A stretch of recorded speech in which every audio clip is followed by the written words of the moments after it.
معاملات سیدھے کر دیے. ہمارا گمان اصل میں ظاہر پہ بہت بن گیا ہے. آپ کو اس کے متعلق ایک میں بات بتاؤں گا، بڑی مجھے بہت اچھی لگتی ہے، وہ امید ہے کہ آپ کو بھی وہ پسند آئے گی. ایک دن اللہ کے نبی صلی اللہ علیہ وسلم اپنی سالی اسما کے گھر گئے رضی اللہ تعالیٰ عنہ کے مدینے میں. تو ابو بکر رضی اللہ تعالیٰ عنہ کے حالات مکہ میں بڑے اچھے ہوا کرتے تھے نا، تو مدینے میں کافی ازمائشیں آ گئیں. تو آپ صلی اللہ علیہ وسلم نے دیکھا تو وہ بیٹھی نہ رو رہی تھیں، بڑی افسردہ. آپ کی سالی تھی. آپ نے فرمایا اسما خیریت ہے؟ کہتی یا رسول اللہ صلی اللہ علیہ وسلم مکہ یاد آ رہا ہے، مکے کے حالات، یہاں آئے ہیں عرصہ ہی ہو گیا ہے گوشت کھائے کو، دیکھنے کو نہیں ملا.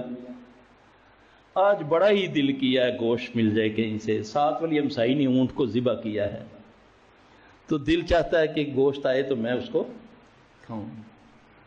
تو رسول اللہ صلی اللہ علیہ وسلم نے فرمایا کہ اسما میں تمہیں ایسے لفظ سکھا دیتا ہوں کہ اللہ برکتیں ہی نازل فرما دے گا. اب وہ دعا آپ کو مل جائے گی دعاؤں میں، اللہم فارج الہم کاشف الغم مجیب دعوت. یہ دعا حدیث میں آتا ہے کہ جب انہوں نے اس کو پڑھنا شروع کیا تو مدینے میں اس سے زیادہ مالدار عورت کوئی نہیں تھی. اگلی بات سنیں، اللہ ہمارا یقین بنا دے اپنے گمان کے مطابق نا. اللہ کہتا ہے بندے میں تیرے گمان کے مطابق ہوں.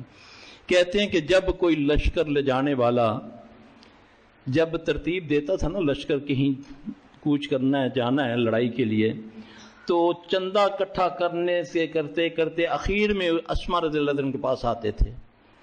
تو پھر وہ پوچھتی تھی کہ کتنی نفری ہے، کتنا پینڈا ہے، کتنے دن لگیں گے.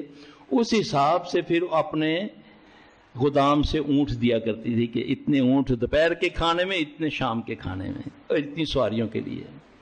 میرے بھائی اللہ کی قسم کون سی چیز نبی صلی اللہ علیہ وسلم بتا کر نہیں گئے. ہمیں سب سے پہلے شیطان لعنتی نے نبی سے ہٹا کرنا اپنے بنائے ہوئوں کے پیچھے لگا دیا. اللہم فارج الہم کاشف الغم مجیب دعوت المضطرین رحمن الدنیا والآخرہ ورحیمہما